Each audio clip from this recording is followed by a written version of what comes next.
This is the cup I'm going to be jerking off in for the pickup, and I'm going to be going inside of it right now. ক্যালিফোর্নিয়ার এক নাম না জানা শহরের বাসিন্দা Kylie জর্ডি সম্প্রতি আলোচনায় এসেছেন একটি অবিশ্বাস্য কারণ।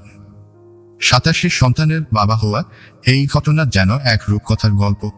কিন্তু কিভাবে সম্ভব হলো এই অসাধারণ কাহিনী? এটি কি শুধুই বিজ্ঞানের কৃতিত্ব, নাকি এর পেছনে আছে আরো কিছু গল্প? কাইলি জর্ডি একজন 45 বছর বয়সী সাধারণ মানুষ, পেশায় একজন ডেটা অ্যানালিস্ট। তবে তার ব্যক্তিগত জীবনের একটি বিশেষ দিক তাকে করেছে বিশ্বজুড়ে পরিচিত। কাইলির বাবা হওয়ার গল্পের পেছনে মূল ভূমিকা রেখেছে আধুনিক চিকিৎসা বিজ্ঞান। তিনি একজন স্পার্ম ডোনার হিসেবে কাজ শুরু করেন 20 বছর বয়সে। বহু দম্পতির কাছে তিনি হয়েছেন আশার আলো।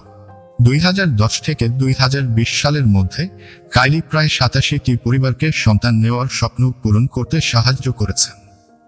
তবে এত সন্তানের বাবা হওয়া নিয়ে অনেক প্রশ্ন উঠেছে। নৈতিকতা, আইন এবং সন্তানের ভবিষ্যৎ নিয়ে বিতর্ক সৃষ্টি হয়েছে।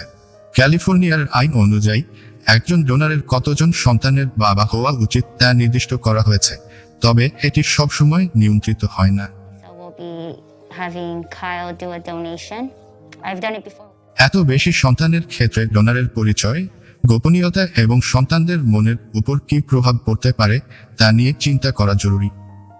কাইলি জর্ডির বেশ কয়েকজন সন্তান ইতিমধ্যেই একে অপরের সাথে যোগাযোগ করেছে। তাদের মধ্যে অনেকে বড় এক পরিবার হিসেবে একে অপরের সঙ্গে সময় কাটাচ্ছে। কাইলি জর্ডির গল্প আমাদের দেখায় যে পরিবার শুধুমাত্র রক্তের সম্পর্ক নয়, বরং ভালোবাসা এবং সংযোগের আরেকটি রূপ। তবে এটি আমাদের মনে করিয়ে দেয় বিজ্ঞানের ব্যবহারে আমাদের সচেতন থাকা কতটা গুরুত্বপূর্ণ।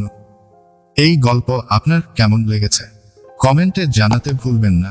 চ্যানেলটি সাবস্ক্রাইব করুন এবং শেয়ার করুন।